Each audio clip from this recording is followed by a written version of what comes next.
Lo que te voy a contar no es agradable. Todo comenzó cuando me enamoré por cuarta vez. ¿Usted es el señor Miguel? ¿Tú eres? Yo soy su dentista. Nunca se lavaba los dientes. Él era feo y gordo y a veces hartante. ¿Por qué un señor gordo y feo es el protagonista, Gaby? Yo que vivir. ¿Cómo? Fue a la concha de la lora. ¿Se le dijo que se quiere matar? Pues sí, debe de haber sido una impresión muy fuerte, ¿no? Prometiste estar conmigo para siempre. Y así va a ser. Pero apóyame. ¿Y cuál es tu plan entonces? Me encanta cantar y cantar. Lo mejor que nos pudo haber pasado. ¿Sí? La vida La vida es bien bonita. La vida es una porquería y nada vale un carajo. en el cielo la luna se ríe, todo tiene distinto color.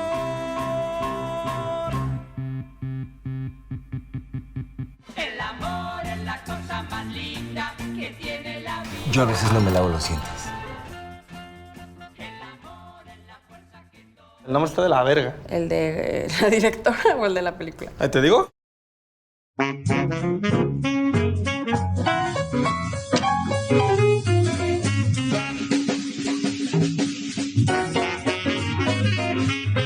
¿Qué tal, sabrina? ¿Cómo están? Bienvenidos a otro capítulo de Escupir en el Tiempo. Hoy, otra vez invitado de lujo. Van a decir que somos de ultraderecha o algún pedo. Sí, todo. Es que sabes que la semana pasada vino Felipe Calderón. casi, güey. Sergio Sarmiento andaba acá, güey. Sarmiento es chido. Sí. Amigo, mi hermano. Yo pego todavía más para allá. La siguiente semana invitamos a... Sí, de Tenoch Huerta, algo así. Para equilibrar. Digo, no, va a bajar las vistas, pero... No lo digo por él. Empezamos fuertes. Lo digo por su Tenoch, cuando quieras. Cuando quieras, vete, ¿no? Sí. Un aplauso. Tenemos aquí a Chumel Torres en la casa. El otro Tenoch. El Tenoch blanco. Yo no dije eso. El Tesich. El Tesich. Muy bien. Este programa de ultra. que a mí me llamó mucho la atención. Bueno, presento primero Gerardo Herrera, por favor, el maestrazo Gerardo Herrera. Que pronto Es la primera vez va a que asesinar a todos. No, Es que ustedes no han visto las libretas de Gerardo. Es una cosa como preocupantilla. O sea, las libretas de apuntes de o qué Gerardo. disciplinado o tienes... Es la primera. Tiene letra de secuestrador. Muestras de piel en su refri, así, ya sabes cómo. Revisen el refri, revísenle. Sí, cubre sus DVDs con pieles. Sí, exacto. Con pieles humanas así de... Soy el tío Robert y luego... Se pone mamadas de piel. Exacto. Soy Pamela Cortés. Nunca igual que Pamela Cortés. No, todos pensamos que era un homenaje al tío Robert. Están equivocados. No, yo sí supe. De Pamela es porque ella es... Es la camisa de Romeo Es la camisa y es de una de Romeo. mis reliquias más preciadas. Me costó mucho trabajo Porque está difícil de conseguirla. conseguir. Sí, Muy sí. difícil. Sí, es una la réplica. escena de I Defy Your Stars, que es la más chida, sí. Exacto. No mames, sí Pero es. es Sí, muy güey. difícil. O sea, ahorita porque la traigo amarrada, pero es una camisa. Es muy difícil de conseguir. Me tardé 3 años consiguiéndolo. Sí, no, Y además tienes el mismo cuerpo que Leonardo DiCaprio en esos años. Sí, exacto. Tienes el mismo Estoy peso, seguro güey. que les quedaba. Sí. ¿Qué flaco era? Qué bello era DiCaprio, ¿no? O sea, Muy bello era ya DiCaprio está saliendo con modelos con base en cómo se veía hace 25 Sí, años. ¿verdad? Sí. Y qué bueno. Está enamorado de sí mismo a esa edad. Y yo coincido, o sea. Ojalá me hubiera yo lo funcionado a haría. mí. Yo lo haría. Bueno, Pamela, y bueno, vamos a ver. Y el tío. El tío Robert, bravo. Yo ando muy desconcertado cuando a mí me dijeron, Chumel quiso hablar de Romeo y Julieta y Baz Luhrmann y dije, ¿what? Jamás me lo hubiera imaginado, pero presenta ¿Por la qué? mora. ¿Por qué? ¿Por qué?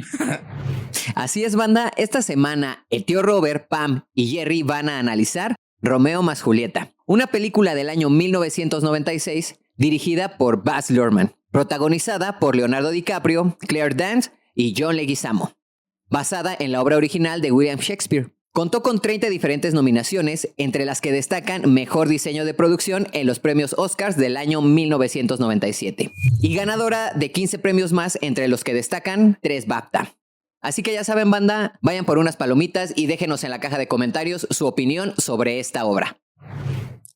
Así es, Romeo y Julieta. Yo abro preguntando, ¿Por qué? O sea, de todas las películas. Pensé que ibas a ver la batalla de Argel. No. Z, algo así. Nos han dicho que algo de Wes Anderson también podía Sí, ser. a ver, el Wes Anderson es como... Es el napolitano, ¿sabes cómo? También te iba a decir, porque lo habíamos quedado en La Grande Bellezza de Sorrentino. Pero ese ya le he dicho demasiadas veces. Pero ahorita va. A La Grande Bellezza regreso las mismas veces que regreso a Romeo y Julieta. Entonces, como que para mí Romeo y Julieta... Ya desde que lo hice en italiano, güey. La Grande Bellezza. No, y es una peli que ¿Cómo dice Otto? No, cuando veo Otto y Mezzo. Cuando digo un trócolo. Entonces, no, la verdad es que no. Yo me he clavo mucho, por ejemplo, tanto en las bandas como en las películas, de a lo que regresas. Porque puedes ser la mamá de, me gustó un chorro, no sé, güey, una peli así chingona, y nunca vuelves, ¿no? O sea, Santa Sangre te mamó y la ves una vez cada 7, 8 años. O no lo vuelves a ver. Sí. Entonces, a mí lo que me gusta es esas películas que revisito. Y me parece que Romeo y Julieta se me hace un buen lugar porque no lo has pensado y es una película te la mamaste extraordinaria. O sea, al menos para mí. Y porque tiene todos esos elementos: el soundtrack, la edición, el arte, el diseño y el proyecto, güey. O sea, decir, me voy a aventar Romeo y Julieta, pinche Baz Luhrmann, no seas mamón. No, o sea, siento que eso fue la antesala de hacer un Gatsby, entonces por eso decidí. ¿Y la viste en el cine? La vi en el cine en su momento, sí. La vi en el cine en su momento. Y ¿Cuántos años tenemos? Yo tengo 46. 43. Sí, en el cine. También me tocó verla. Y el tema es que a mí no me latió al principio porque hablaban en el idioma, o sea, en el libreto shakespeariano. Sí, o sea, thou art a villain. Y yo, ¿qué verga está diciendo John Leguizamo? ¿Sabes cómo? Y entonces ya después, como que dije, ay, güey, está en chico. Lo que más me acuerdo de todo es la escena en la playa cuando empieza la canción de Radiohead con la guitarrita, con Late Night Host, algo así se llama, no me acuerdo. Y ese dije, qué bonita escena. Entonces, nomás por eso como que regresé a verla. Y de verdad, cada 4 o 5 veces al año la veo. Sí, me encanta. 4 o 5 al año. No, pelada, no, si no es que más, güey. O sea, ¿en serio? No, la veo mucho seguido, güey. O sea, es que ¿sabes qué pasa? Digo, ya vamos a empezar como la texturita. Ay. No, pero empezar con las netas. No, ahí te va. Tiene cuadros que cinematográficamente están bien cabrones de lograr. O sea, cuando ahí no les voy a spoilerear a Romeo y Julieta, son mamón. Cuando apuñalan a Mercutio, ¿sí? Sí. Ajá. Y hace esa escena que nada más está llorando, pero todavía riéndose. Verga, güey. O sea, ese acting, I Defy You Stars, cuando lo hace con eso, o sea, era un DiCapriecito hincado en la playa, creo que era de Veracruz, güey.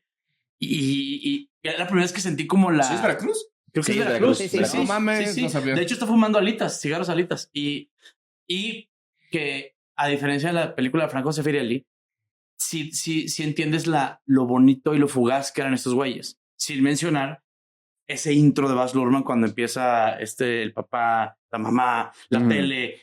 O sea, como que resignifica esa época a lo que sería ahorita. Sería el fiscal, el empresario y güeyes que nos están llevando. O sea, verga, güey, se me hace increíble. Y las pistolas traducidas a las espadas, güey, con las cachas de... No mames, o sea, tenía todo, güey. La iconografía católica, o sea, súper cool. Creo que en su momento era lo que tenía el Coolers, ¿no? O sea, transformar las espadas en pistolas. Yo me acuerdo cuando era joven, decía, órale, eso está... Sí. Eso es lo que nos emocionaba mucho. No, y los caballos en estas navesotas acá, todas pimpeadas. Sí. Y o sea, la ropa también, en lugar de estos trajes medievales, camisas hawaianas. O sea, todos estos cambios que se hicieron que son estéticamente muy rompedores. La verdad, es una película muy camp, muy kitsch, muy diferente. Y justamente lo que estabas diciendo, o sea, si ya tienes... Y a ver, yo creo que es muy oportuno hablar de esta película, particularmente en este momento que se están dando versiones de clásicos como pues muy personales y muy renovadas y con elementos que no pertenecen a la época. Ahorita viene Cumbres Borrascosas y la gente está infartada de que pues esas cosas no existían en esa época o esos lentes nadie los usaba o no ni siquiera existían ese tipo de lentes. O no sé, en María Antonieta, que nunca tuvo unos Converse. Entonces, o sea, si ya tienes una película como la de Franco Sefirelli, que es muy pues afín a la obra original, está calcada al libreto original, entonces pues ya tienes la oportunidad y la libertad creativa de hacer algo distinto con la obra. Y a mí sí me gusta que se tomen esos riesgos, que se propongan cosas y que sea como un tipo de sincretismo entre o sea, la obra del autor original y uno nuevo, o sea, hay uno contemporáneo. Y lo que dices es muy cierto porque piensa en Shakespeare cuando escribe esto. Es que siento que la versión de Baz Luhrmann es la que más se acerca a la desesperación de que no llega el mensaje del padre y ya se va a matar la chamala. O sea, como que cuando lo lees como no te transmite nada, cuando ves las Franco Sefirelli como que no pasa nada. Y este dice, güey, llega hijo de tu puta madre. O sea, como que era la acción que en su momento el señor Shakespeare, descanse, quiso imprimir. O sea, como que era... murió, no sé si sabían. No sé si William Shakespeare está muerto, exactamente. No fue... No, pues si yo lo vi apenas ya todo el mes. Sí. A ver, yo jugando abogado del diablo porque... Sí, está bueno, eso van vale. a decir, puta madre. Pero... ¿es necesario hacer otra? O sea, incluso en los 90 era necesario hacer otra Romeo y Julieta. Es necesario hacer otra adaptación de Shakespeare porque de repente somos muy juiciosos y dices, ¿qué? Hicieron una versión live action de Lilo y Stitch y volvieron a... Van a volver a hacer Harry Potter, etcétera, etcétera. Pero Shakespeare es como de, no, sí, a huevo, que haya... No, pero es que yo precisamente lo que digo, o sea, es necesario que haya otra versión igual, ya sabes, igual de adaptada como la de ¿Sabes qué, Pam? Pues no, es necesario que haya una versión adaptada con elementos raros y haciéndola muy high concept. Pues probablemente sí, porque ya le añades otro estilo, estás haciendo una propuesta. Y creo que nunca fue la idea contar Romeo y Julieta, ¿no? O sea, si me preguntas, ¿era necesario? Absolutamente no. Es lo que le hace chido. O sea, es como el Quijote 2. O sea, pues güey, nadie cree que ese proyecto sea necesario. Simplemente se me hace muy cool que de una historia que todo el mundo sabemos y nos da toda la hueva del mundo como Romeo y Julieta haya sucedido algo que raya en el Pulp Fiction-y. No sé si ese sería como que el mote que utilizaría estéticamente. O sea, es muy interesante todo lo que menciona. Pulp Fiction en el sentido de que como canchero, dirían los argentinos. Lo que dices, Pam, ¿no? De camp y kitsch y toda esta estética que era muy noventera. Hay un libro que les recomiendo mucho que se llama Teoría y Práctica de la Adaptación de Robert Stam. Ya dice algo muy cabrón, güey. Dice que suele existir este prejuicio de que decimos que las obras adaptadas son derivadas de las obras originales cuando en realidad son otras originales. Y entonces cuando nos preguntamos, pues, ¿por qué vale la pena hacer un Romeo y Julieta? Pues la respuesta es muy sencilla, porque habla más del cineasta que la está haciendo que de la obra como tal. Y en este caso me gusta que mencionan dos cosas muy interesantes. La primera es que Baz Luhrmann fue lo suficientemente ególatra para decir que iba a dirigir una película como si Shakespeare la estuviera dirigiendo a través de él. O sea, él genuinamente dijo eso en una entrevista en los 90. Haciendo un Kanye West. Exacto. Y la otra es que menciona Pam, la estética camp. La estética viene de Bollywood.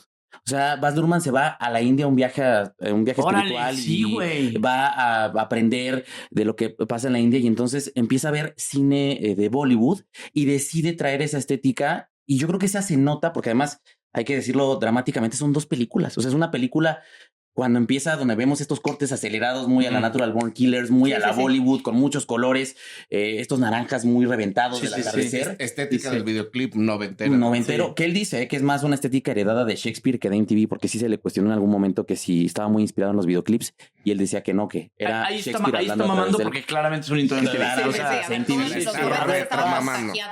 Y luego se vuelve otro tipo de película desde que ya empieza a ocurrir el componente trágico que es a partir de la muerte de Mercutio. Entonces, dramáticamente son dos cosas, son dos obras completamente diferentes.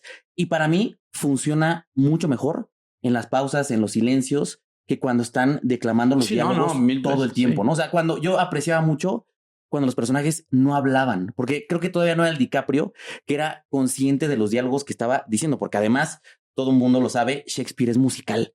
Es un escritor que tiene cadencia musical. Una cadencia musical y esa cadencia no está porque viene dada no por el diálogo en sí, sino por los cortes. Entonces, es muy interesante cómo toda esta mezcolanza, aunado a que trae la estética de el bailarín que era, porque Baz Luhrmann empezó siendo bailarín, que era cosa rara de collage, que es Romeo y Julieta. Entonces, sí es un original. Algo que se me hace bien chido que de lo que dices es, después de que pasa el videoclipismo, el Aronofsky, así, ya sabes, el jump cut, empiezas a tener unas extensiones bien chidas. O sea, lo que me acuerdo, por ejemplo, mucho es cuando ellos caen a la alberca y solo es música, güey. Pero la música que son los violincitos muy lindos, todo el mundo, o sea, es que te digo, por eso me gusta tanto, porque todo el mundo nos acordamos cuando ellos se ven por primera vez a través de la pecera y ella con las alitas y él como todo guapo. O sea, vamos, no es una peli que esto, güey, no mames, qué peliculón, pero a nadie se le olvida. O sea, es bonito, güey. Creo que estás hablando para mí de la mejor secuencia de la película. O sea, toda la secuencia de donde se conocen y la alberca y todo eso. Que es la primera pausa dramática. Me parece que es fenomenal. Acelerado. Tienen razón una cosa. Mientras menos hablen, mejor se disfruta la película. Creo que Baz Luhrmann, sin lugar a dudas, es uno de los grandes o uno de los directores más espectaculares de la historia del cine, ¿no? Y con espectacular me refiero a lo que hace con la cámara y con los diseños de vestuario, de audio, de escenografía. Y justo ahorita que mencionas lo de Bollywood, claro, todas estas tomas sumamente abiertas. Sumamente abiertas. Sí, casi fish eye, ¿no? O sea, sí. O sea, unas panorámicas tremendas. Están muy en deuda justo con el cine de Hollywood. Creo que tienes razón. Se siente raro porque si no hay la musicalidad de los diálogos shakespearianos y de alguna manera intentas entregarlos de manera realista, primero metes en un pedo al actor, pobrecillos. Y se nota que están y se nota, incluso el ¿cómo se llama? Peter Postlethwaite, siempre se me... Pete Postlethwaite o alguna cosa así, el que sale del papá de Daniel Day-Lewis en El nombre del padre. Incluso de repente los ves un poquito sufriendo. O sea, la verdad es que DiCaprio está años luz de lo que es el DiCaprio de hoy. Pero sobre todo porque tenía esa dificultad, ¿no? Entrega de manera realista esos diálogos. Creo que si bien Baz Luhrmann en todo lo que ha hecho es espectacular, o sea, Moulin Rouge, Dios mío, te corta la respiración en algunos pasajes, pero creo que difícilmente se separa de cierta cursilería que a mí de repente me cuesta digerir. Sin embargo, hay momentos en que son sumamente logrados. O sea, la verdad, lo de la piscina, cuando este juego de miradas, esta complicidad, que aparte entrega de manera maravillosa una Claire Danes. Claire Danes que brutal. Que es brutal, que incluso resulta hasta complicado imaginarte que es la misma de Homeland. Sí, güey. Sí. Para mí, en Homeland, o sea, la actuación de Claire Danes, para mí, es una de las buenas actuaciones de la historia. O sea, lo de Claire Danes en Homeland, a mí me vuelve loco. Y verla aquí así, tan tierna, tan entregada, eso que logra rescatar Baz Luhrmann es lo que se me hace sumamente poderoso. Y el poder que tiene la historia, pero no más para completar tu punto, creo que la palabra que estás buscando sí es muy cursi, pero creo que los dos actores dirigidos por este güey revelan la ingenuidad de ese amorcito que dura 72 horas, güey, ¿no? O sea, porque ese time frame, digo, llevándonos a la historia es lo que pasa, pero a mí lo que me late es eso. O sea, como está el ímpetu y le decía, oye, antier estás enamorado de Rosalind y no seas mamón. No, pero ya valió verga y ya estoy enamorado otra vez. Sí, y es como el director diciéndoles, eran un par de pendejos y todo valió pito y se mataron, o sea... Y en el big picture de la historia, lo que cuenta el alguacil es como de, güey, pues sí, pues otra historia trágica, nomás porque estos dos no supieron frenarse. Creo que logra bien Baz Luhrmann, no tanto como el Moulin Rouge, porque a mí Moulin Rouge se me hace una crepa de pastel así, pero lo que en donde sí hay más sintonía es en Gatsby. O sea, que logra cosas que lees en el libro y dices, así eran las limusinas, güey. Así es como atropelló. O sea, como que te lleva del libro a cosas que yo no sabía resolver con la mente que pasaba, y cuando lo veo en película eso lo hace espectacular. Sí, no, a mí en general se me hace una película que es precisamente high concept. La hizo con la intención de que fuera excesiva en todo sentido. O sea, y tiene esta, a mí no, yo no la sentí como dos películas. Yo creo que sí cambiaste en color. Yo siento que, o sea, pero es un collage intencional. Sí, o sea, yo lo siento, o sea, no siento como que se le fue acá y aquí está lenta, pero aquí está muy rápida. Es parte de lo que quería lograr. O sea, yo sí lo siento muy deliberado, esas decisiones de que al principio tenga esos cortes, que al principio tenga esos colores, y no deja de estar la iconografía religiosa. O sea, todos los elementos están presentes en todo momento. Las luces de neón, que no tienen nada que ver tampoco. O sea, es un pastiche absurdo, pero es una manera novedosa y súper icónica de contar una historia que se ha contado muchas veces. O sea, porque sí siento que estéticamente, como mencionaste, nunca la olvidas. O sea, y tiene postales que son permanentes, o sea, están inscritas en la historia del cine. Y eso sí es muy potente y se hizo desde el principio con esa intención. Sí, y pasa mucho, que con este tipo de directores que son muy de cortes rápidos, colores muy sobresaturados, se les demerita artísticamente y dramáticamente. Y Baz Luhrmann, digo, nada más para que lo sepan, si bien en Australia hay una tradición principalmente con actores que llegan a Hollywood, también hay una con directores. Está ahí George Miller, que dicen que reinventó la acción otra vez en 2015 con Mad Max. Sí, desde el 70 con la primera. No, pero digo, a los 70 y tantos años la volvió a... A ver, ahora que dices eso, vamos a poner un pin ahí en Miller. Sí. No, es que lo menciono porque en los 90 revive el cine australiano con un movimiento cinematográfico que es el nuevo cine australiano. Así como aquí teníamos el nuevo cine mexicano, allá tuvieron el nuevo cine australiano, pero a diferencia del cine aquí en México, allá solo fue un cineasta el que comandó el nuevo cine australiano y era Baz Luhrmann.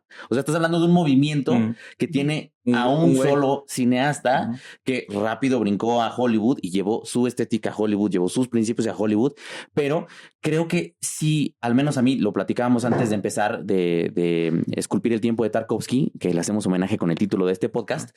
Sí creo que Luhrmann empieza a trabajar el tiempo diferente a partir de la muerte de Mercutio. ¿No? Se empieza a ver planos más largos, empezamos a ver un ritmo más lento. Y se oscurece, o sea... Y se oscurece la película. Sí, claro. Entonces, creo que sí hay como muy bien dices, Pam, sí es una decisión... Es que la filmó en México, por eso se hace sepia. ¿Sabes? Y la decisión... y en la Narvarte, No, y la decisión... Aunque sea Verona, estás filmando en México... ¿Y sabes dónde se hace en la India? O sea, es que eso es lo interesante, que pasaban por la India. Digo que por, es muy... La India y México están muy ahí. Exacto. Sí. Y la razón por la que deciden hacerlo en México es porque no dieron mucho presupuesto. O sea, le dieron muy poca lana y dijo, ¿dónde la puedo hacer barata? Pues aquí en la del Valle. Vete a hacerla del Valle. Oye, pero algo que decías de Miller, por ejemplo, volviendo al tema de era necesario un Romeo y Julieta, no era necesario otro Mad Max. Pero como es mía, dijo Miller, pues lo hago otra vez. Entonces todos nos cagamos y digo, güey, no mames, se lo vamos. O sea, es volver a hacer esta misma historia, digámosle, y nomás meterle... Y usas las herramientas contemporáneas y los dispositivos que tienes, narrativos en todo sentido, actuales, y refrescas una obra que está olvidada y que es una gran historia y que es muy arquetípica y simplemente le das un... nuevo respiro. O sea, a mí sí me parece muy interesante eso. Lo dice Egri. O sea, Elias Egri en el arte de la escritura dramática dice que no hay ningún escritor en la historia para generar premisas que Shakespeare. O sea, a todos nos mama ver el amor trasciende a la muerte y esa historia la hemos visto miles de veces en distintas películas ahora, que no necesariamente son Romeo y Julieta. Nos une, creo que el hilo conductor de nosotros es la generación. Hablemos del soundtrack de Romeo y Julieta. O sea, Cardigans, Cranberries, Radiohead, chingas a tu madre. O sea, esos tres al hilo. Para mí la salida de los créditos, justo esa rola de Radiohead. Y que se llama Exit Music for a Film. Exactamente, que se llama Exit Music for a Film. Y aparte de lo que dice, es güey, pero precisa. Es que, ¿sabes qué pasa con... Ahora mover un poquito más deep. Esa película... junto con todas las de esa generación, las Seven y así, me hicieron sentir como de, yo soy de este pedo. O sea, como Radioheadillo, como que amo así, ¿sabes? Como que esas son mis cancioncitas de amor. Exit Music for a Film es una puta tragedia, güey, ¿no? O sea, era güey gritando ahí. Y creo que estas pelis 2000eras, con Love Me de los Cardigans, o sea, pues es lo que sienten estos dos. Y a mí me acuerdo que cuando vi esta peli, en esos tiempos, en tiempos de Placebo, en tiempos de Savage Garden, en tiempos de... dije, yo soy este pedo. Como que a mí me dio personalidad. O sea, como que dije, yo soy de este no, y también chingada. La canción, por decirte, la de Young Hearts, Run Free, que en la película, por decirte, Frances Zeffirelli también canta el músico de la corte, una canción que habla de la juventud y del amor joven. The Brothers and Sisters. Entonces, y entonces es como una adaptación. El cover de Prince. Y era lo que te iba a decir. Y también, siento que ninguna canción está puesta arbitrariamente, por decirte, justamente la de When Doves Cry de Prince. O sea, que te habla de cómo eres heredero de las características de tus papás y que no puedes dejar de lado, o sea, porque como ella le dice, abandona el apellido porque tú eres, o sea, eres una persona y si dejas el Montague, entonces ya no... O sea, puedo amarte, pero es que no es así. O sea, no dejas de ser parte de tu familia, no dejas de tener el carácter de tus padres, no dejas de tener los genes de donde vienes. Entonces, y sigues siendo un Montesco, aunque no tengas el apellido, pues eres parte de esa familia. Entonces, o sea, tomas todas esas canciones contemporáneas y las adaptas a una obra así. Entonces, también tiene su chiste y su ciencia, su creatividad. O sea, sí, claro, pero creo que Baz Luhrmann, y digo, está bien, o sea, son productos que yo he consumido, pero sí se hizo un vehículo para explotarse a sí mismo y para lucir él como director. Decía Billy Wilder que había dos tipos de películas. Uno donde se notaba el director y que siempre estabas pensando en el director. El director era, mira lo que hice, mira cómo vi la cámara, mira cómo la puse, mira, aquí puse a los actores a bailar o a hacer algo así. Wilder hablando de Godard, y había los directores que sabían que lo más importante, sabían que lo más importante era la historia, donde no tenías que notar los movimientos de cámara, no tenías que ser consciente del trabajo que se estaba haciendo, que no le notabas el truco al mago. Entonces, Billy Wilder, si viera esto, diría, ok, agarraste Romeo y Julieta para lucirte, cabrón. Ahora, lo haces de maravilla, güey. Sí. O sea, bravo. Si lo agarraste es para dejarnos boquiabiertos y a ratos lo logras. Por eso de repente lo que yo les pregunto es, pues, ¿qué tan necesario era hacerlo? Creo que en realidad es lo que a mí, pues no es que me moleste, pero es lo que menos me gusta de la película, es que simplemente es un lucimiento para... Bueno, pero para Baz Luhrmann fue absolutamente necesario. O sea, sí fue como miren lo que puedo hacer, pero esa fue la película que lo puso en boca de todo el mundo. O sea, claro, le salió. Exacto. O sea, al final le salió. Pero volviendo al pedo, o sea, claramente es eso. O sea, claramente es un lucimiento, pero también es cuando vas, por ejemplo, a Puyol, güey. O sea, no es de, qué rica tortilla. No, es el güey mamándose de cómo te sirvo el mole. O sea, es un poco de esa arrogancia artística, que seguro que Dalí no era nada humilde, Picasso tampoco. O sea, no diciendo, pues se pinte algo, pero si te gusta. No. Lo que se refiere el señor Chumel con Puyol. Es el restaurante. Sí. Es un restaurante muy mamalón aquí en... Y el Tenoch Blanco. El Tesich. No. Pero, y entonces el punto con esto de Baz Luhrmann, que lo que se me hace chido es, a mí lo que me gusta es una película que no intenta ser la película, ya sabes, o sea, yo creo que sí, güey. Pero no, ahí te va. O sea, porque no harías Romeo y Julieta y no lo harías así, no lo harías con las pistolas y las, o sea, si quisiera hacer la película, sería como más hacia Franco Zeffirelli y Shakespeare no se toca y tiene que hacerlo Kenneth Branagh porque es el güey que le sale, o sea, no sé, se me hace que es como... Se estaba divirtiendo, es que se nota es que un se estaba divirtiendo, güey. Sí, pero es una fanta, güey. Es Shakespeare para las masas. Pero es que, ¿sabes qué? Pero ni siquiera para las masas, es Shakespeare, o sea... Shakespeare pop. Sí, o sea, es una fanta, yo creo que hay una mala concepción, al menos en términos dramáticos, de lo que era Shakespeare. O sea, no es gratuito que la gente diga que eran varios escritores con diferentes ideas, todo firmado bajo un mismo nombre. O sea, Shakespeare hacía cosas muy populares en su época y hacía cosas muy solemnes. O sea, si ponemos en la... Exactamente. O sea, yo lo pongo menos como dos historias, dos textos que conocemos, o que creo que la gente conoce, que es Macbeth y que es Romeo y Julieta. Si ustedes ven, por ejemplo, las adaptaciones de Macbeth, tenemos a Kurosawa con Trono de Sangre, tenemos a muchos cineastas que lo han hecho. Y sí son dos historias completamente distintas. O sea, yo creo que de una manera tan... O sea, no sales a decir Shakespeare está dirigiendo a través de mí. No, güey, no. Si no estás aspirando a hacer algo lo suficientemente reconocible como para que la gente diga, ese güey es un señor director. No. Y creo que ese statement, como dijeran, está en los diálogos. O sea, yo creo que sí había manera de utilizar otro diálogo que te diera una musicalidad que no fuese la musicalidad forzada que está buscando y que termina por parchar a través del montaje. O sea, yo sí creo que en ese sentido, el diálogo, a mí al menos, es un estorbo todo el tiempo. Porque, reitero, veo a los actores y me doy cuenta que muchas veces no saben ni qué están diciendo. No, claramente. Y entonces avientan la línea y Baz Luhrmann mete un corte y un zoom para que tú digas, órale, qué loco, qué cabrón estuvo ahí el dispositivo, pero está tapando agujeros que vienen, curiosamente, pues de errores de dirección. Ahora,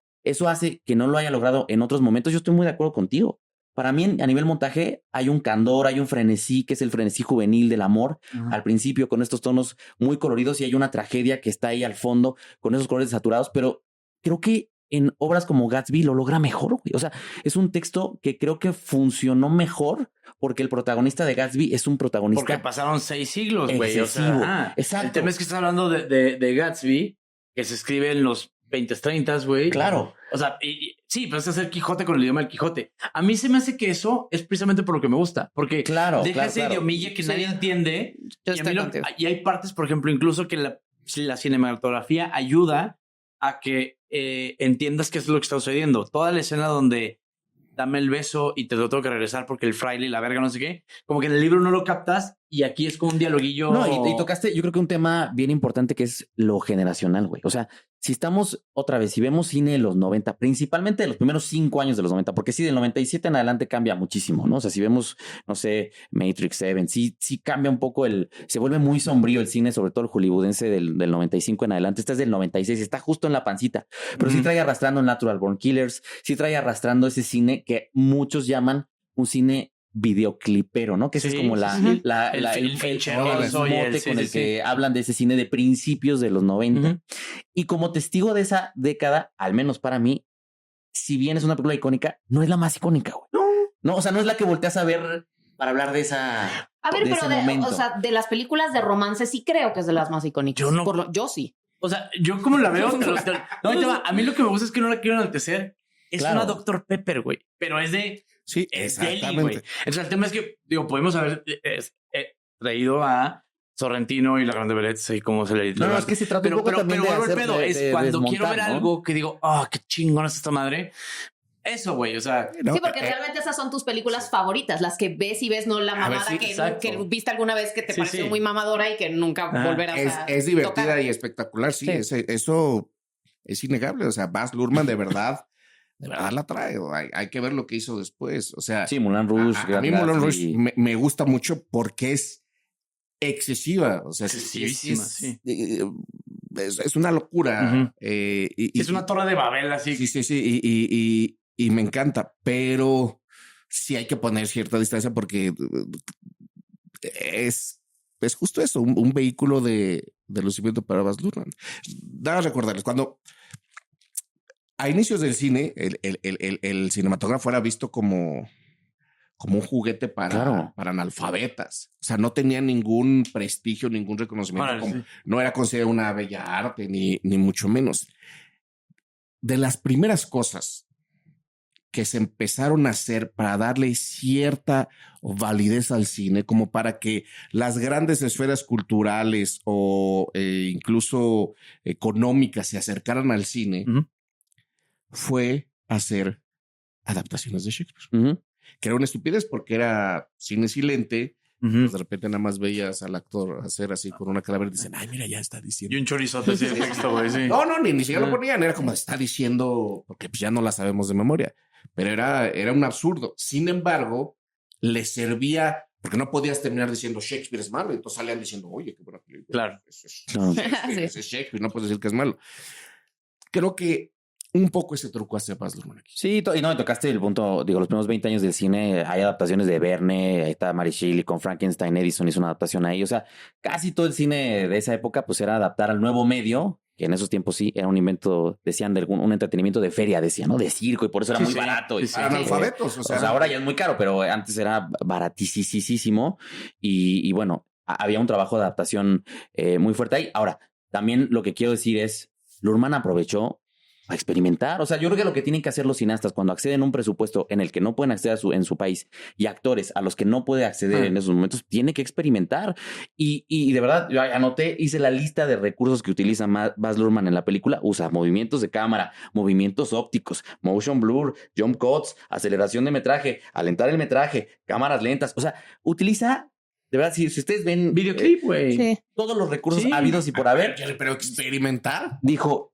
Pero es que experimentar, o sea, experimentar... O sea, eso ya estaba probadísimo. Pero lo que voy es... Pero no para él, tío. ¿Junto? No, pero a lo que voy con el tema de la experimentación, claro, cuando hablas de experimentar, pues no hablas siempre de Rubén Gámez, la fórmula secreta, ¿no? O Maguey, eso. Sino a un director que dice, a ver, esto no lo tengo en mi pueblo, güey. Aquí me lo están dando, güey. Lo quiero usar para ver qué efectos puedo lograr, ¿no? Y creo que toda la primera hora de la película es este güey probando todo lo que puede probar. Sí, agarrando todos los juguetes, pero hasta las actuaciones son over the top, son muy excesivas también. O sea, son exageradas las caras, los gestos, el mercurio. Y ¿sabes qué también? La nana está acá todo el tiempo. Hay un encuadre en las nalgas de la nana. Sí, o sea, entiendo que es diversión pura, o sea, es que, ya sé que hasta experimentación. Yo creo que está experimentando con las herramientas que tenía, no en el sentido de experimental con la forma, sino quiero saber qué hacen estos juguetes, que es algo que muchos directores por temas filosóficos hacen y algunos otros, como Kurosawa, dice, güey, ¿yo para qué? O sea, no, yo tengo 3 movimientos de cámara y los voy a usar en mis 5 incluso también fue provocador en el sentido de hacer a un Mercurio negro, medio LGBT, queer, como quieras llamarlo. O sea, también en ese sentido estuvo un paso adelante, porque en ese entonces no había una agenda que te dijera que inclusión y demás. O sea, él simplemente dijo, me gusta este cabrón, tiene toda la personalidad para ser mi personaje en esta película, que es de este estilo, y va a estar vestido de mujer y va a traer una falda y lentejuelas y se va a besuquear a la jefa y o sea, es volarte la cabeza y es decir, me voy a apropiar de esta obra milenaria y la voy a hacer, voy a reflejar el espíritu de la época, porque siento que eso hizo. O sea, ves Romeo y Julieta y es noventerísima. Sí, o sea, sí. Es innegable que es eso. Y entonces, no sé, a mí sí se me hace valioso el ejercicio, honestamente. Ahora, y bueno, otra cosa un punto bien chido, que es el apropiarse de esta obra sin pretensión de, güey, voy a resignificar a Shakespeare. Eso se me hace una mamada de Shakespeare habla a través de mí. No la dije yo, la digo.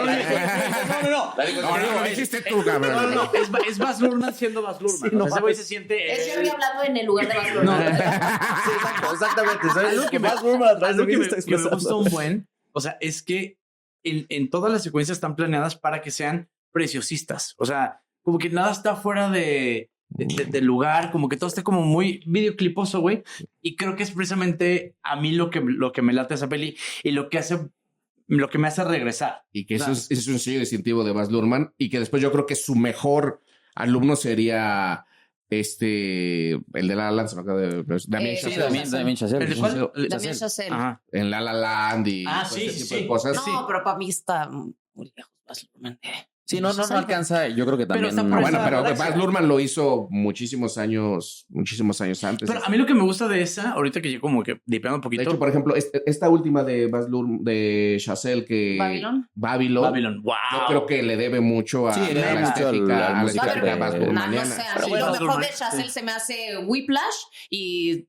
Párale de contar, la verdad. Pero tampoco es que Baz Luhrmann tiene eso, güey. La La Land sí me gusta, güey. Sí, pero Babylon tiene muchos cuadros de Romeo y Julieta, o sea... Como este excesivismo. Bueno, y muy Gatsby también.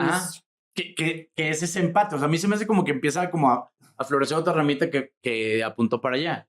Pero ojo, yo no estoy diciendo que esta... de hecho, la volví a ver, la disfruté muchísimo. Sí, yo también. Me encanta. Es una Dr. Pepper. Sí, pero exactamente. O sea, es un pie, güey. Sí, es un hot dog. Es un hot dog. Es un hot dog, güey. Pero es delicioso el hot dog. Sí, está sabroso, pero... Oye, tío, sí, pero no, ¿de verdad creen que es un no, hot dog? O sea, no. O sea, ¿tú de verdad crees que es la muy gran buen película? hot dog. Mira, una cosa nada más. No, es que no es un hot dog. Te voy a decir qué es. Es un helado Dippin' Dots. O sea, porque es diferente. También te estoy ofreciendo otra cosa. O sea, es helado, pero lo hizo bolitas. Sí, güey. Es un all-American flavor. No es un hot dog, porque el hot dog pues es muy clásico. Aquí sí le metió creatividad. Es un hot dog con la mostaza azul. Algo así es el mismo, pero la mostaza azul. Es que fíjate, si hablamos de cine con estética de videoclip, creo que la película que rompe todo y que ha sido insuperable es Asesinos por Naturaleza. Sí, Natural Born Killers. Donde Oliver Stone, discúlpame, pero lo que entrega es impresionante. Estamos a 4 años de esa película, o sea... ya estaba probadísimo. No, pero siento que las intenciones son completamente distintas. El guión ni es original, güey. Exactamente. Y es intencional que el guión no sea original. Allá Oliver Stone tenía una tesis, tenía algo que decir muy importante de los medios de comunicación, y por eso se me hace 7 veces mejor película de Aaron Barker. Sí. Sí, pero... Ese no es un hot dog. Pero esto es otra cosa. Esto es tomar un clásico, apropiártelo y imprimirle el espíritu de la época. Es otra fórmula. Es lo mismo que pasa con Gatsby, güey. O O sea, Gatsby es la obra secular por definición de la literatura gringa, güey.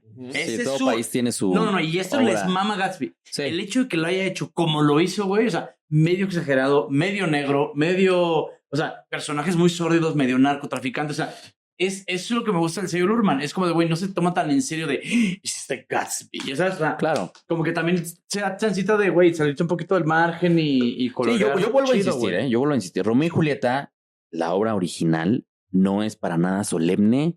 Y es no de es para hueva. nada. Si alguien me dice que no es de hueva, es porque no lo ha leído, te quedas jetón con Romeo y Julieta. Puede ser, ¿no? Yo solo creo que no es la obra en la que Shakespeare apeló a ese tono Sí, ni sombrío, pedo. ni No, eso es más bien un tono Ni- candoroso, no, ni es de lo más melodramático, Pero sí fue su etcétera, mayor etcétera, éxito en su etcétera. tiempo. Sí, pues Pero porque la obra está construida para llegar a Sí, más gente. era su cream. popular, era mucho. No, y es el de las morritas de, güey, se mueren al final, güey. O sea, es Sí. eso, no es Titus Andronicus de, güey, me desmembraron mis hermanos. O sea, Sí, la tempestad. Sí, ajá, sí, güey, pero- sí, ¿no? Y lo segundo, tampoco es que Baz Luhrmann trajera una reitero, o sea, el güey se fue a Bollywood y prácticamente metió Bollywood en Claro. Romeo y Julieta. Y la otra, a nivel musical, pues había un cabrón que estaba todavía más loco, que hizo cine así como este güey, cuando mover una cámara de 60 kilos era extraordinariamente complicado, que era Busby Berkeley. Okay, ahí les encargo que lo vean. Hay películas de él en YouTube completitas y en muy alta calidad. Y lo otro, yo no creo que sea un hot dog, o sea, no creo que sea una Dr. Pepper. Yo creo que es una sopa Campbell's de Andy Warhol. O sea, creo que es un pop hecho.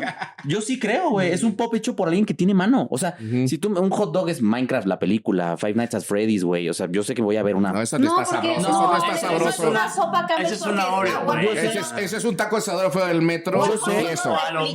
güey, la sí. imagen de la sopa Campbell. Yo sé O que sea, bueno, sí le metió A ver, creatividad. entiendo lo que estás diciendo. Sí, sí, sí. pero entiendes lo que estoy Pero, diciendo, ¿no? pero lo valioso de Warhol es que lo hizo por primera vez. Claro, Baz Luhrmann, No, perdón, pero no, está lo muy... valioso de Warhol es que tenía Está una muy- tesis atrás de por Sí. qué estaba Y haciendo. también No, Luhrmann. pero fue el primero que lo hizo. Pero no es, pero no es Pero la sopa fue el primero Campbell. que lo hizo. Baz Luhrmann, discúlpame, pero No, hay, no, hay 30 ejemplos antes de algo a lo Pero ahí te va. Romeo y Julieta. Si nos como lo metemos que a ese rabbit hole, o sea, siempre alguien lo hizo antes.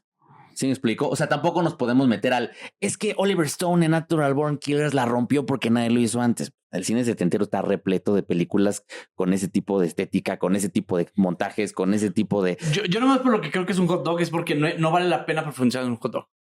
Solo creo que sí. solo rico, échale chile, güey, sale cabrón y ya, y es de, güey, me comí un hot dog bien cabrón. Pero el elemento creativo, a mí se me hace una película muy creativa. Ah, no, sí, es Exactamente. divina. Por eso, Sí. un hot dog no es creativo, un hot dog es muy No, clásico. Pero, O sea, ya pero ya me entendiste, ¿no? ¿Eh? O sea, estoy hablando, lo que quiero decir es que no es una obra ni tan superficial, ni tan compleja, pero que sí nos permite hablar. O sea, por ejemplo, no hemos tocado el tema, que a mí la palabra que me venía constantemente cuando la estaba viendo era como algo muy barroco, güey, algo muy saturado de elementos, y no hemos hablado del diseño de producción. O sea, claro, todo el mundo dice, no, pues es que el Macario de Figueroa y la escena de las velas, yo no recordaba otra escena con tantas velas y me fui a encontrar con la sorpresa de que aquí hay una escena con cruces de neón y con cientos, quizá miles de velas. Hay un tema que no estás viendo, que es, él era muy cuate o era justa la época del diseño de moda en el que Dolce & Gabbana hace la colección católica.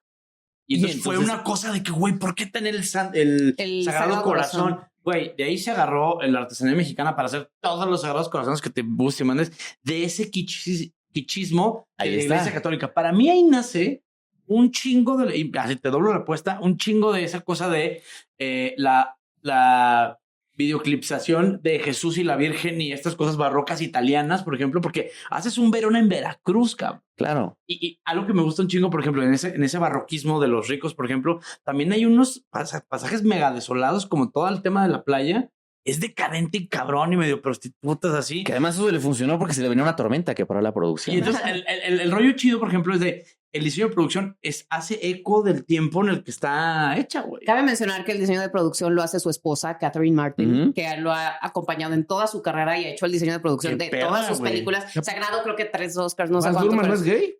No, Fíjate que era juraba- que era gay. no, a está menos casado con su Sí, diseñador de sí, sí. En el principio de su carrera en Australia decían que era un cineasta. Matrimonio queer. lavanda. Pues, así Ese, como ese- se ese- llama. ese concepto me lo aprendí hoy en Me la lo acabo de mañana. aprender también. Sí, sí. Matrimonio lavanda. Yo lo vi en la mañana. ¿Por qué? Porque a mí también me salió una noticia de eso. Sí, todos sabemos por qué. ¿A quién nos referimos? A todos nos salió la misma noticia. Y saludos a Saludos a los involucrados. la banda. A los. O sea, sí, tiene. Es más, de hecho, yo cuando la vi dije, esto va a envejecer terriblemente. Y la verdad me sorprendió porque no. Porque casi todo lo que tiene estética videoclipera, incluido Asesinos por Naturaleza, tú lo ves y dices, oh, qué, o así que qué necesidad, ¿no? Es estas cosas que dicen que las películas están sobredirigidas, que tienen 16 cortes más por secuencia de lo que deberían tener. Y dije, híjole, a ver si no está pesado, pero no, la verdad No, es que no se sigue. siento que lo que sucede es que las películas que son muy emblemáticas de una época, hay mucha nostalgia en estos días que vivimos y es algo que se ve muy ochentero, Volver al Futuro, Ciencia Loca, o sea, todas esas cosas que son exageradamente que pertenecen a cierta época. Sí, la máscara, ¿no? O sea, Ajá, son Ace Ventura, güey. las abrazas ahora Sí. y siempre las vas a recuperar en épocas posteriores porque son muy representativas de cierto tiempo. Entonces las vas a volver a traer como ejemplos. Y yo la ¿me verdad es que me explico? traje esa del lonche porque dije, muchas veces tu película favorita, eso, puede ser el mamesote así, o puede ser de, güey, es que neta siempre que la veo, I feel fine. O sea, y cuando estoy en querer volver a algo chido, güey, pues es mi Rick and Morty. O sea, no veo otra serie, me caga experimentar, no quiero conocer gente nueva.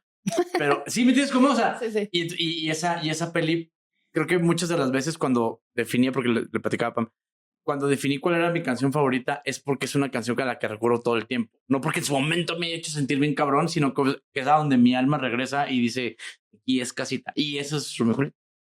Sí, o sea, para el hot dog. Sí, sí, El- sí. Exacto. Ahora, con azul. yo creo que no es nada más melancolía. O sea, creo que la película se sostiene en momentos muy, incluso diría hermosos. O sea, yo insisto, la secuencia del enamoramiento de ellos Sí, dos sí, sí, está hecha con una genialidad. Ujú. Espérame tantito. Incluso toda la secuencia al final De la muerte. de la Sí, eso iglesia, sí. donde llega este helicóptero y empieza a tirar balazos Sí. totalmente gratuitos porque no tienen ni consecuencias. no, ¿no? ahora, no es tienen a quién espectacularidad tirarle gratuita. balazos. Sí, Eso está es bien padre, espectacularidad gratuita. Le disparan desde el helicóptero Sí, una güey, vez, verguísima. Sí, no verguísima. le dan ni cerca. Verguísima. Es totalmente gratuito, pero bien lo decía Jerry, casi que cuando se callan los actores, el Baz Luhrmann espectacular nos golpea. ¿no?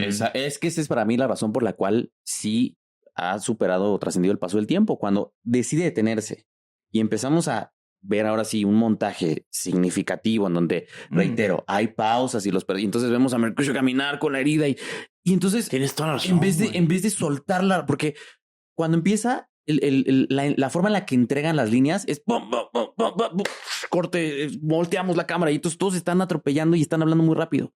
Pero entonces cuando Mercutio voltea y se queda callado y observa y suelta una línea y luego se calla y corta y tenemos otro plano de 5 o 6 segundos y se miran y entonces DiCaprio no sabe qué está pasando y a partir de ahí la película se alenta. Yo digo, qué bueno que Luhrmann nos enseña que puede hacer algo más que llenarnos de imágenes. Exacto. Qué bueno que Baz Luhrmann es mejor que Shakespeare. ¿Estás Qué diciendo? bueno que Baz Luhrmann. Qué bueno que Shakespeare se apoderó de Luhrmann. En este caviar noruego que es Hamlet. Y ahí yo sí Romeo dije, más güey, este compa sabe hacer este tipo de sí la cosas. trae. Pero ¿estás de acuerdo que perdería mucho de su flair y mucho de su estilo si no trajera el diálogo shakespeariano original? O sea, es parte por lo que esta película fue, o sea, el fenómeno que fue. Sí, pero es un rasgo distintivo más, incluso- no un elemento que haga que la historia, A que la completar lo que dice funcione, Pam. ¿no? O sea, realmente está considerado por lo menos el mejor escritor británico de la historia. Segundo lugar, Anal Moore, según los que saben. Está considerado Hamlet la segunda obra literaria más importante. Shakespeare es grandísimo. La pregunta es, ¿por qué? Es por la manera en que entretejía sus historias, donde había veces que pues los giros de tuerca eran como muy gratuitos. O sea, incluso decir, ay, bueno, te voy a dar una carta, pero después no te puedo entregar la carta. O sea, se resuelve de manera fácil. O, que creo que esto es lo importante, o los extraordinarios diálogos poéticos llenos de sustancia, de profundidad, y que de repente te dan la respuesta. De repente dices, este güey me acaba de dar una respuesta de vida en un puto diálogo que no tiene nada que ver con lo que estaba diciendo. Creo que Shakespeare es lo que es por los diálogos. Entonces sí, por eso nadie se atreve a decir, voy a adaptar a Shakespeare sin utilizar los diálogos, porque es como de, a mí, por ejemplo, se me hace bien poroso nomás antes de que... Sí, no, dale. La escena de esta playera, que a mí se me hizo un DiCaprio que dije... Cuando vi esa escena dije, este morro... Hay algo ahí, hay ¿no? que seguirlo. Mm. No, porque ¿cuántos años tenías? Yo tenía como 14. Sí, por como 14. Y el tema, por ejemplo, DiCaprio y todo, venía de ser el beauty boy de las morritas. Entonces no era como... No, todavía no era. Todavía no había hecho Ya traía una nominación, ¿no, Pam? Sí, ya por ¿quién ama a Gilbert Grape? Bueno, o sea, sí, pero por esa. Pero cuando se volvió el ídolo de las morritas fue con su siguiente. No, pero aquí ya el ídolo de las morritas. Ya había sacado Rápido e Inmortal, donde Sharon Stone lo había pedido. No, o sea, sí, pero cuando se volvió masivo fue con Titanic. Bueno, el punto no es DiCaprio. El punto es, por ejemplo, lo que dices... Pero ya había hecho esta con Robert De Niro. Pero cuando tuvo su póster de DiCaprio fue después de Titanic, me perdona. Sí. No, también con Romeo. No. Ahora, el punto aquí... Yo estaba... ¿Cuántos años tenías? Yo estaba ahí. Salieron muy pegadas. Yo quería besar a las morras que tenían un póster. Salieron muy pegadas, pero Romeo y Julieta salió antes. Eso es un hecho. Sí. El punto es en la escena donde se hinca él y hace un acting bien bonito en una línea de Shakespeare que es medio... que es I defy you star. I defy you stars. Yo te desafío a las estrellas. Es esa carga poética tan chingona de un niño de 17 que se le está muriendo la vieja. Decir, desafío a las estrellas. O sea, puta, güey. O sea, a mí esa carga se me hace bien bonito lo que dices. O sea, está empaquetado un chingazo de poesía en un morro haciendo un berrinche de que no puede ver a su morro. Creo que la secuencia donde más lucen los diálogos de Shakespeare es justo cuando entra a la iglesia y empieza a decir, ¿por qué te sigues viendo hermosa? ¿Será que venciste? Maravilloso. Y cuando va a comprar el veneno. Cuando le dicen, le estoy llevando a tu pobreza, no a tu, no hacia dignidad. No, y también cuando el fraile está armando el veneno y que está diciendo todo lo de que del poder que lo bueno se puede corromper y hacerse malo, y al revés, que lo que está podrido puede con la acción, pues como redimirse de cierta manera. O sea, de verdad tiene cosas muy chingonas. Sí, es que, ¿cómo quitas esos diálogos? Sí, ¿quién se atreve a quitarlos? Las frases que les decían de cuando ella le dice, quítate el apellido y yo amo la persona, lo que eres. O sea, todas, también la secuencia en la que él va, escala a la torre, también dice cosas muy chingonas. O sea, son cursi, son muy románticas, muy melosas, pero son maravillosas. Pero son increíbles. Pero quítale sus diálogos a Shakespeare y te queda una historia pues bastante convencional. Sí. Es lo que pasa con Northman, por ejemplo, que es la historia de Hamlet, por ejemplo, y él casi no tiene diálogos esa película. Sí. Es puro... Sí, no, pero es que es justo lo que mencionabas ahorita que decías. Maravillosa. ¿Por qué Shakespeare es Shakespeare? Además del decir, o sea, la habilidad con la pluma de escribir ese diálogo tan potente, es alguien que hizo una biblioteca de arquetipos. O sea, es alguien que tomó los mitos de muchas partes del mundo, porque el mito de Hamlet, que es el de Northman, o sea, fue como robando. Romeo y Julieta tampoco es original. También robó algunos elementos de novelas italianas para para escribir Romeo y Julieta. Entonces, supo armar hacer este catálogo de historias que se siguen repitiendo y repitiendo y repitiendo. Y Amarte duele es Romeo y Julieta, y West Side Story es Romeo y Julieta, y El Rey León es Hamlet, y o sea, todas las historias de Shakespeare se han repetido hasta el puto cansancio, porque supo agarrar estos el amor imposible. Ok. Este es la tragedia del familiar de tal cosa. O sea, eso lo hizo. Que no puede proteger del tiempo. Sí. El amor trascendiendo la muerte. Sí, la muerte. Sí. Y entonces, gracias a eso, es inmortal. Porque se hizo de este nombre, le puso su sello a todos estos arquetipos de situaciones que además tienen mucho que ver con la muerte, con el amor, con sentimientos universales que a todos nos interesan. Sí, pero es a lo que voy. Justo la gran figura de Shakespeare se termina comiendo a esta película que en comparación con Shakespeare... No tiene nada que ser. Es que sabes que, o sea, decías dos cosas, tío, lo de Shakespeare, ¿no?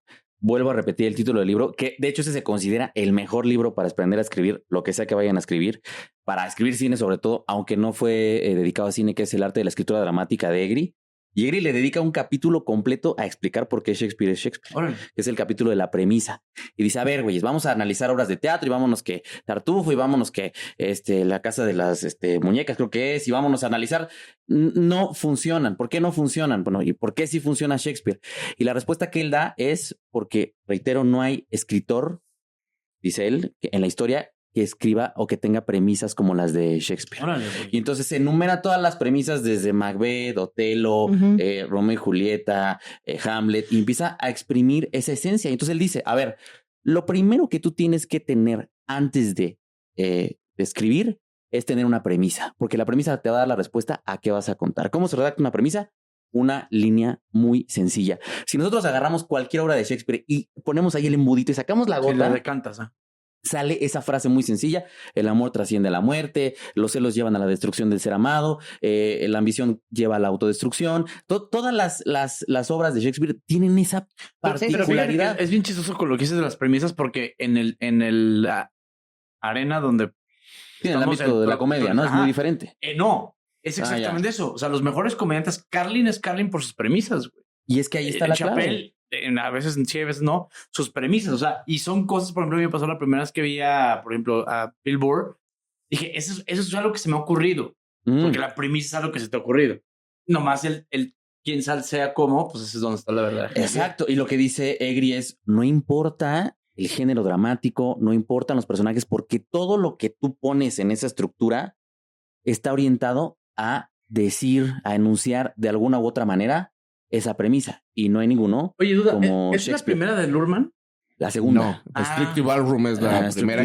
Strictly Ballroom se llama. Del 92. Sobre baile, como bien decías que él era bailarín y está hecha en Australia. Y lo otro también que quería mencionar a propósito de, sí, Shakespeare retoma muchas historias como las retomó la Biblia para estructurar un texto que ahora se toma como canon de muchas cosas, ¿no? Entonces, si nos vamos, por eso soy muy insistente en el tema de la teoría de la adaptación. Si vamos a quién hizo el original, pues no vamos a acabar nunca. Joseph Campbell hace un libro que es El héroe de los 1000 rostros, claro, en donde se va a Gilgamesh y dice, posiblemente antes de este güey había un héroe mítico que había librado tal. Entonces, incluso en sus funciones arquetípicas es complejo estructurar ese tipo de historias. Aquí la función arquetípica de los personajes es la función del amante, que la desarrolla Jung y la desarrolla John Truby en Anatomía del Guión.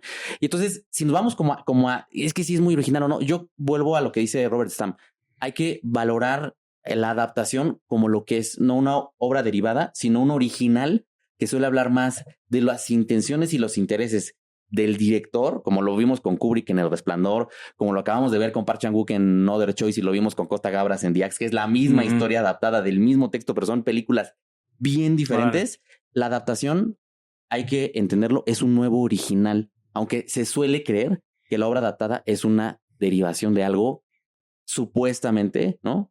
Original. Entonces, pues en esa lectura, sí creo que Luhrmann trajo cosas de su vida personal, de sus experiencias de vida y creó algo que sí se sujeta a los textos originales. Y también lo iba a mencionar eso que tengo un amigo que adaptó una obra cortometraje de Rulfo y me decía, güey, no sabes lo restrictivo que es que la familia de Rulfo te diga, tienes que respetar las líneas tal cual están dichas en los libros, en los cuentos de Rulfo, y spoiler, no funcionan igual.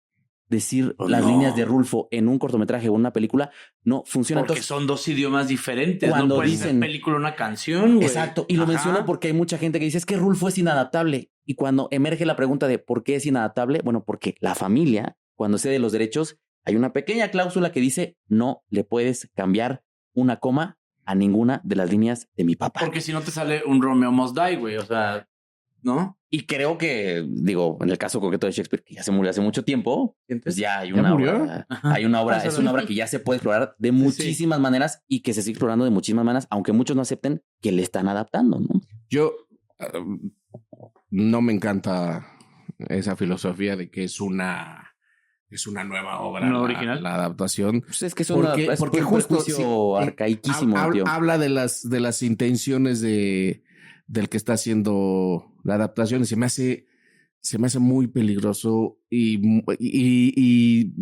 porque podemos caer en una trampa de un director que justo por eso mencionaba lo del cine que ganó estatus a partir de adaptar a Shakespeare.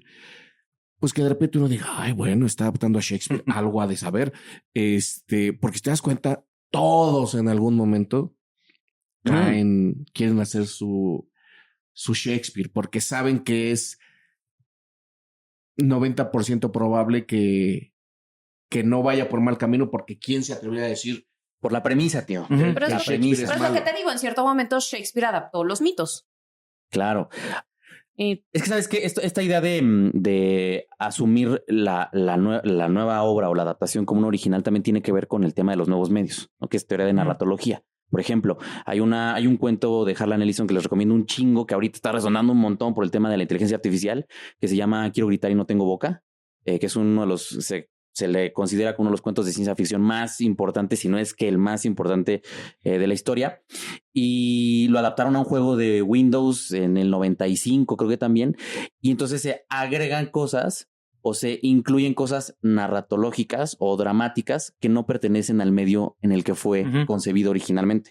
Por ejemplo, la interacción, ¿no? Juegas con el cursor y entonces tú decides hacia dónde va la historia, cómo se van desarrollando los personajes. Y entonces ya no puedes decir, es que es una derivada, güey. Pues no, porque ya es un nuevo medio con sus propios lenguajes, con su propia sintaxis. Pero más para así, ser un poco conciliador de esas ideas. Siento yo que la misión del artista es ser un cronista de su tiempo. Y por eso la adaptas en Windows, ¿no? Y por eso haces una película en GTA, lo que quieras. Creo que en el caso shakespeariano, güey, pues ya está muy fácil adaptar estas obras que ya hemos visto 400,000 veces. No es la intención hacer una resignificación de Shakespeare, simplemente creo que es una buena base y sobre eso embetunas todo. O sea, el querer hacer un Juan Rulfo, pues sí, güey, tienes que adscribir a ciertos personajes, a ciertas dinámicas que están bien difíciles de escapar, güey. Por eso nos cagó todas las cosas que han hecho de Netflix, no solo y el tema es que es eso, pues que está aburrida, güey. O sea, porque el idioma en el que está hecho es muy distinto porque el libro no coincide con lo que va a ver en pantalla, ¿no? Incluso no, o sea, nunca han tenido la necesidad de hacer adaptaciones literarias al cine. Ahora, ahí te va. Está chido hacerlas siempre y cuando entiendas que es otro idioma, güey. O sea, el pedo con el mexicano es que quiere adaptar las obras que son muy mexicanas. Ahí es donde entra lo difícil, porque es muy restrictiva la narrativa o la mitología mexicana. Por eso Coco nos comió el pastel, güey. Porque hicieron personajes que son fáciles de pronunciar y no vas al Chipacli y agarraron nuestra historia y esa mitología y dijeron, sí, no, que se llame Coco. O sea, y la guitarrita y el cempasúchil, el puente así. Y agarraron eso y lo hicieron nomás pop. Porque las veces que han intentado adaptar El Reino de los Muertos, pues tienes que hablar del Tecalpulli, güey. Pues ya valió verga. Porque no es que sí, Coco ha creado nuevas tradiciones, güey, sorpresivamente. Güey, ¿no? Vuelvo al punto es, ¿quieres agarrar la tradición del Día de Muertos, güey? James Bond se inventó un desfile del Día de Muertos que no existía, güey. Sí, ya existe y que afectó. No, y Breaking Bad era una historia mexicana. O sea, lo más que el tema es que en lo restrictivo de no le muevas una palabra a mi papá porque así le hizo él. Pues perfecto, pues no va a jalar esto, güey. Y no funcionó. No, es una cosa que no puedes adaptar. Y abonando, digo, a lo que mencionas tú también, de hecho, hay teorías mucho más radicales de la adaptación. Y cito ahí a Pierpaolo Pasolini, que entre todas, además de ser jugador de fútbol, güey, filósofo, semiólogo, cineasta, hace un libro que se llama El cine como semiología de la realidad, que es un librazazazo, ya lo están volviendo a editar, ya no está editado, pero lo están volviendo a editar. Y él dice que incluso hacer una película con guión es hacer un trabajo de adaptación que da como origen un original. ¿Por qué? Pues porque el guión es un texto. Y entonces Pasolini dice que... Creo que la palabra que te pica es la original. Claro. Y Pasolini lo menciona. Dice, a ver, güey, lo primero que tenemos que entender es que el guión cinematográfico es un puente, está en un limbo porque ni es literatura ni es cine. Es un texto que está destinado a transformarse en algo que... Por eso el guión por sí mismo no es un arte. Pues No, es que porque ahí... es el puente. Bueno, perdón, pero entonces, ¿qué es Romeo y Julieta y Hamlet? Es que, ¿sabes qué? Ahí entras y Es una obra de teatro. depende de la perspectiva guión? dramática y de la... Sí, exacta. Es que ese es el Sí. punto. Por eso es lo que te digo. O sea, incluso las teorías más radicales de la narratología dicen, güey, pues es que el guión está destinado a ser adaptado siempre. No está destinado a existir por sí mismo. Sí, No, pero yo estoy en contra de esas. Sí, tú eres más de la corriente de concepciones. Arriaga, ¿no? Sí, Un libro o sea, cinematográfico está claro, destinado a leerse. tú puedes agarrar un libro cinematográfico y leerlo como agarras una obra de teatro. Sí. Aunque, diría Pasolini, que esa no es su función. Su función no es ser leído, su función es ser interpretado y transformado Sí. a un nuevo medio que es una película. Güey. Sí. Y Oh, a diferencia, por ejemplo, de una novela, su función es ser adaptado. Sin embargo, si agarran y los adaptan, yo siempre digo, es como de para. Por eso una de las adaptaciones que más me gustan de la historia es esta película de Sam Mendes con Jude Law y Paul Newman. Closer. No, Camino a la Perdición. Camino a la Perdición. Porque está basada en una novela Qué gran gráfica. película. La debemos. La debemos, La ¿no? debemos, Sí. hermano. Sí, sí. Estaba en algún anunciada. momento la- Tenemos que hablar de ella. propusiste. Porque la novela gráfica es tan distinta a la película, Pero pero es al algo final que- de cuentas es la misma historia. Y ahí sí Ajá. dices, claro, esto sí es una adaptación válida porque a partir de esto lo modifico en muchos aspectos, lo convierto a otro lenguaje Ajá. y ahí sí yo lo celebro. Pero en eso es a caso lo de que se otras refiere Stam, adaptaciones, sí, pero no, es que para empezar no puedes generalizar. O sea, porque mira, el director de cine es colmilludo y se vienen protegiendo los culos desde hace décadas. Ujú. Entonces, no, pues es que una vez que yo ya adapté, yo ya puse en pantalla tu guión, ya es otra obra, guionista, ya es. Y es otra vez quererle ver la cara a los pinches guionistas. O sea, perdón, pero los directores no son nada sin los pinches guionistas. Algo que me pasa, por ejemplo, que es la falla para mí del cine mexicano es eso, que no hay buenos guionistas. Punto. Pero es que te está haciendo un problema Nada más para sistémico. Para agarrar con lo que dices del guión que vive en este limbo, está tratando de encontrar una analogía y es como pensar que la línea de guitarra es la canción. Entonces, si el fin último es la película, Paul McCartney le pone una cosa, Ringo le pone otra, o sea, pero la batería sola de Yesterday, pues no es la rola, güey, pero sí es parte de la rola y vive en ese limbo, güey, pues es la línea de bajo de...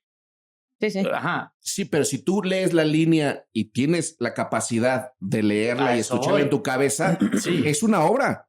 Es que una que obra. para ti no sea pero porque es no la parte sabes de leer. ese todo Digo, que yo es la tampoco. O sea, canción. ¿Se me entiendes sí. cómo? O sea, vamos, son particularidades del género, pero sí creo que el guión vive en ese limbillo porque es de, güey, pues la idea es que se haga. Sí, pero ya existe. Entonces, como obra creada por un ser humano, pues ya es una obra de arte. Bueno, Sí, por ejemplo, pero nunca ha sí, sido no. una lectura dramatizada. Es que a la conclusión que llega Pasolini es que el guión es un proceso. Y a muchos guionistas no les gusta que el guión se asuma como un proceso, sino que les gusta que se asuma como un producto terminado. Ay, sí, no estoy de Y acuerdo. Pasolini dice, no, güey, no es un No. producto terminado. A mí se me hace que es un producto proceso. terminado. Sí, Está no. destinado a ser un proceso.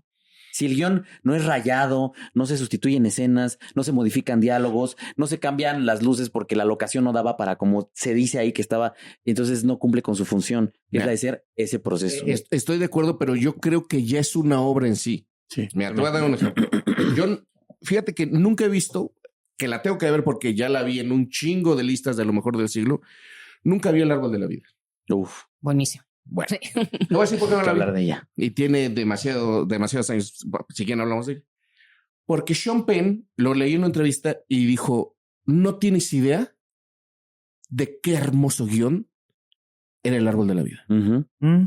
Y Terrence Malick lo echó a perder con todos sus movimientos de cámara y todo lo que hizo cinematográficamente. Ese guión era una chingonería. Mm. Por lo mismo, nunca me quedaron ganas de verla porque dije, va a ser un cine mamador donde lo más importante es ver qué tan chingón es Terrence Malick. Y dice, no mames, las dialogaciones, todo lo que hizo, lo tiró por la borda. Entonces, ahí tienes que el guión y la película derivada de ese guión Ujú. son muy distintos. Son Sean Penn completamente incluso dice distintas, que es sí. mejor esto. Ujú. Entonces tú no me puedes decir que esto no existe ya como obra, siendo que el resultado, según Sean Penn, yo no la he visto, es muy inferior al guión.